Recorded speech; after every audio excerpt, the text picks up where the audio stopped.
It's not easy for me, you know, watching you mourn the love of your life, knowing I can't even begin to compete.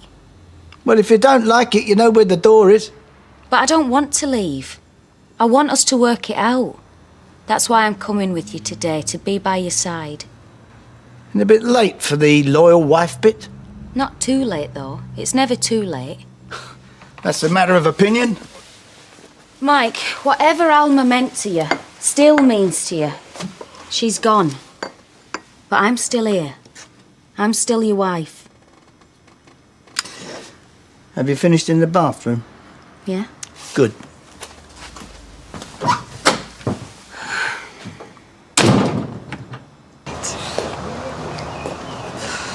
Recognise any of Alma's relatives? Well, he's a cousin. Oh, really? Richard Hillman. Oh, pleased to meet you. I'm Audrey Roberts. Alma lived with me. We were quite close as kids, but we lost touch years ago. How did you find out she died? Read it in the paper. Right. You'll come back to the house after, won't you? I wouldn't want to intrude. Please, you're very welcome, really. Hiya. Mind, Ken. I can't. You've got to. For Alma's sake.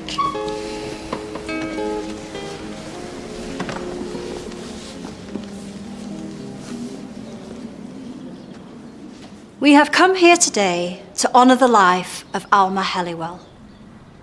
As we remember her and say our farewells, we will do so without recourse to religious ritual, whatever beliefs we hold.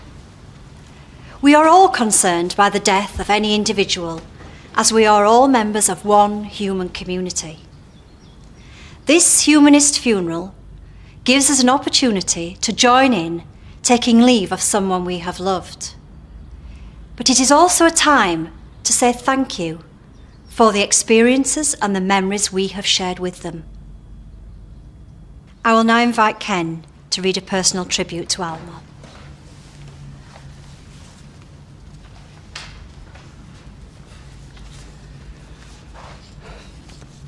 Well, this is very different, but very Alma. Alma wanted today to be a happy day. A celebration. And anyone who knew Alma has a cause to celebrate. Alma was not a world leader, a royal or a celebrity, but she was a very brave, kind and honest woman. And that made her very special to all of us. She didn't judge us, and she understood when we were upset or lonely or depressed, because she had felt that way too. And she could share our joy in the little things that are important in the lives of ordinary people. She was one of us. We could go to her with our problems, and we did, without fear or shame or embarrassment, knowing that she would listen and respond with warmth and acceptance.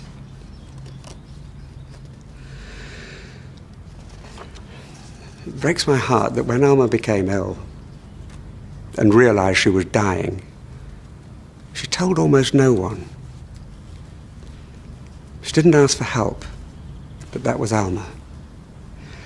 In fact, she went out of her way to avoid pity by keeping the truth a secret from practically everyone she knew.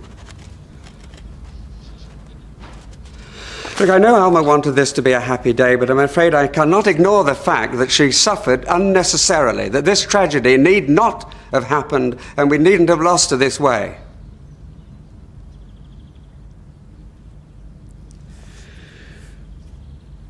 But if it's sad to lose her, we can be glad that we knew her and that she was part of our lives. Alma will always be remembered in our hearts.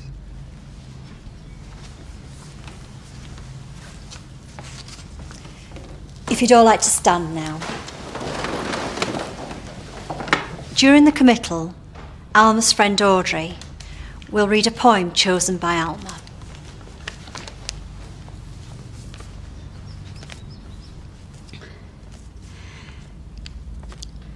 Do not stand at my grave and weep. I am not here, I do not sleep. I am 1,000 winds that blow. I am the diamond glints on snow. I am the sunlight on ripened grain. You should eat something. Not hungry? You shouldn't drink on an empty stomach. No, you're right. I don't know how you dare show your face. I just wanted to pay my respects. Respect? You don't know the meaning of the word. I don't think that's very fair. I know what you did. Look, I was in a very difficult position. I knew this was a mistake. I should have just gone home after the service. Do you think now's a good time? Why not?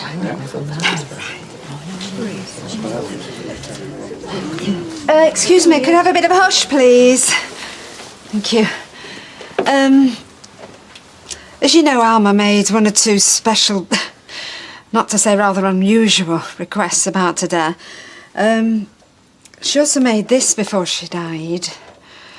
I've no idea what's on it, but she specifically asked me if I'd play it to you all today, so here goes. Sorry. Maybe it's a big secret. Maybe it's a will.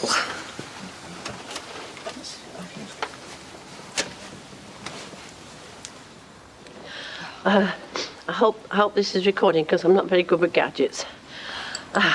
So then, sorry, this is a bit like one of those this is your life things, isn't it? When somebody sends a message saying, sorry, I can't be with you tonight. Look, I hope this doesn't shock anybody or embarrass them or anything like that, because really I'm doing it because I wanted to let you all know that by some sort of miracle, I've accepted that I'm going to die, and in some funny way, I've come to terms with it. So when I do go, I know I'm going to be calm and at peace.